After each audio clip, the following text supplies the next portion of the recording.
구약성경 민수기서 36장 1절에서 13절입니다.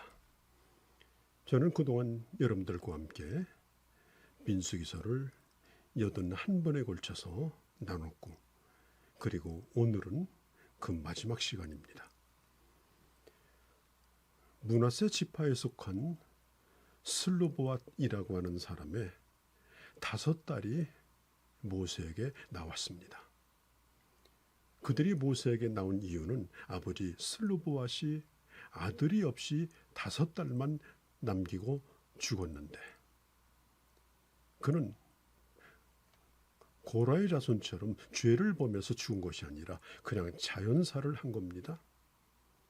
그런데 이제 가나안 땅에 들어가게 되면 그 기업을 할당받게 되는데, 아버지의 이름으로 기업을 받지 못한다면 결국 그 아버지의 이름과 기업은 사라져버릴 것이니, 딸들인 자신들이 아버지 이름으로 기업을 받게 해달라고, 허락해달라고 모세에게 요청을 했습니다. 자, 이 슬로보앗 네 딸들의 믿음은 이 광야에서 이미 죽은 부모 세대와는 좀 달랐습니다.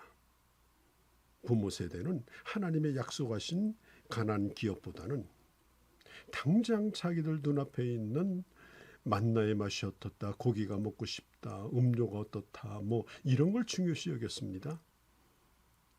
그리고 그들은 하나님의 약속의 땅보다는 자신들이 나왔던 애굽 땅을 더 사모했습니다. 그래서 그들은 결국 그 기업을 얻지 못하고 광야에서 죽음을 당하죠. 그렇지만 이 출애굽 2세대는 하나님이 주실 유업에 대한 그런 기대가 있었습니다.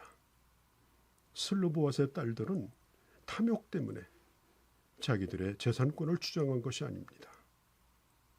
하나님의 약속된 기업을 아버지 이름으로 얻기를 바라는 그들의 그 요구는 하나님의 약속에 대한 믿음 때문이었습니다. 사실 당시 규례로 치면 여성들에게는 이 상속권이 주어지지 않았죠. 오직 남자만 상속을 받을 수 있겠습니다. 자, 아들이 없었던 이 슬로보앗의 땅은 이제 그의 이름으로 더 이상 받을 기회도 보존될 기회도 없는 처지가 되었습니다. 이 슬로보앗이라는 이름 자체가 이제는 므낫세 지파에서 영영 사라질 그런 운명에 놓였습니다. 그래서 이 딸들은 용기를 내어 모세에게 찾아갔고 여성 상속권을 요청합니다. 그들의 이유 있는 이 청원에 대하여 모세는 안 된다라고 잡아떼지 않냐고 하나님께 아뢰게 되어지고, 결국 하나님의 허락을 맡아서 이 슬로보앗의 딸들의 요청은 허락이 되고, 그리고 딸들이라 할지라도 상속을 유산으로 받을 수 있는 그런 새로운 판례를 만들어 냅니다.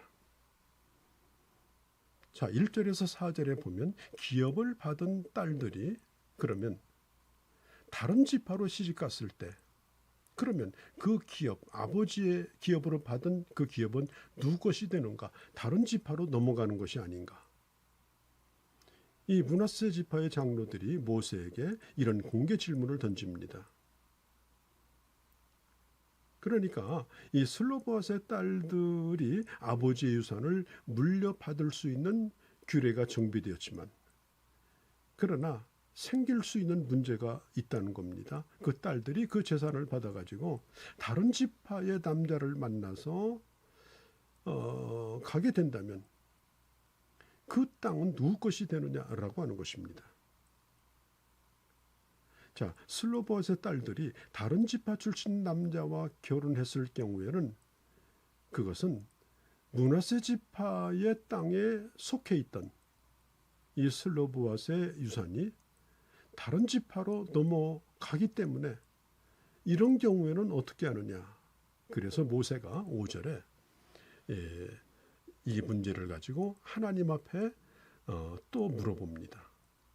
그때 5절에 요셉의 자손 지파의 말이 옳도다. 요셉의 자손이란 말은 므낫세 지파죠. 그리고 6절 7절에 보면 하나님께서 응답하기를 이렇게 응답하셨습니다. 슬로보앗의 딸들이 자기들이 속한 므낫세의 남자들과 결혼함으로써 상속받은 기업이 다른 지파에게 넘어가는 일이 없도록 하라 하는 것입니다. 그러니까 아버지의 유산을 물려받은 여자는 아버지가 속한 지파에서만 결혼해야 이 기업을 지킬 수 있다는 것입니다. 상속을 받은 이 딸은 므낫세 지파, 아버지 지파에 속한 남자와만 결혼을 해야 했습니다. 다른 지파와 결혼해서는 안 됩니다. 여러분, 우리가 개혁한다라고 하는 것은 한꺼번에 이루어지는 건 아닙니다. 점진적으로 절차를 밟아서 조금씩 보완해가면서 하려고 하는 지속적인 노력이 필요합니다. 또 어떤 법을 만들었을 때 그 법에 모순이 생기면 그걸 보완할 수 있는 또 다른 그런 방법들. 그러니까 오늘의 것이 옳다, 오늘 것만 주장한다, 이렇게 하지 말고 오늘의 것이 옳지만은 거기서 생길 수 있는 그런 충분한 문제점들을 끄집어내서 이럴 경우에는 어떻게 하는가. 슬로밧의 딸처럼 이런 용기 있는 청원도 중요하지만은 그러나 이럴 때에 이 재산이 계속 상속될 수 있는가 하는 문제도 또 따져 보는 것입니다. 여러분, 하나님은 우리에게 우리 인생의 경계석을 주셨죠. 우리나라도 중국과 한반도를 구분하는 백두산 경계비가 있듯이 자신의 땅과 그 다음에 지파의 땅, 그것을 돌로 세워서 그걸 구분하게 하셨습니다. 여러분, 성도가 누굽니까? 하나님의 약속을 기업으로 받은 자들입니다. 에베소서 1장 18절에 있는 것처럼 하나님이 주신 그 기업의 영광, 그 풍성함이 어떤가를 우리는 알고 살아야 합니다. 하나님이 주신 기업의 약속은 하나님의 이름을 걸고 주신 보증수표입니다. 자, 구약성경에 보면 나봇이라고 하는 사람이 하나님이 주신 이 기업을 나라의 왕인 아합에게 비싼 값으로 팔아서 이익을 남기려고 하지 아니하고 그는 그 땅을 포기하지 않고 지키려고 하다가 그는 죽음을 당합니다. 순교자가 이 세상으로부터 강요받는 것이 뭡니까? 네 믿음을 포기하면 이 땅을 주겠다는 것입니다. 하나님 나라의 기업을 포기하라는 것입니다. 눈에 보이는 생명을 선택하라는 것입니다. 그러나 하나님의 사람은 하나님이 주신 영원한 기업을 소중히 여기기에 생명을 포기하는 한이 있다 하더라도 하나님 나라의 기업을 붙드는 자들이 하나님의 사람들입니다. 여러분, 나의 영혼은 기업 생명보다 귀하다. 100억 원, 1000억 원을 주겠다고 은행에서 보증한 수표를 여러분, 그걸 종이 한 장이라고 보는 사람은 어리석은 사람입니다. 그 종이 한 장이 중요한 것이 아니라 그 종이가 은행에서 지불해 주겠다라고 하는 약속이기 때문에 그 종이가 소중한 것입니다.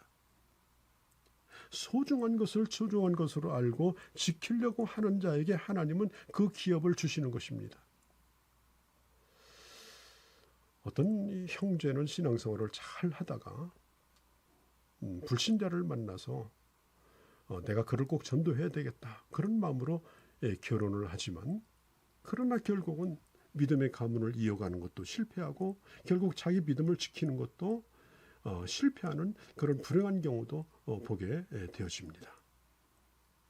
믿음은 모든 것을 잃어버려도 내가 지켜야 되는 보배이고 그건 생명과 같은 것입니다. 사랑하는 성도 여러분, 자, 오늘 우리는 이 민수기서를 이제 정리를 합니다. 민수기서는 그 제목처럼 이스라엘 민족의 숫자를 계수한 데서부터 유래되었습니다. 결과적으로 두 번의 그 인구조사를 통해서 40년 동안 광야 생활, 그리고 요단강을 건너서 가나안을 목전에 두고 그 땅을 분배하고 전쟁을 치를 준비를 하는 인구조사를 하게 되었죠.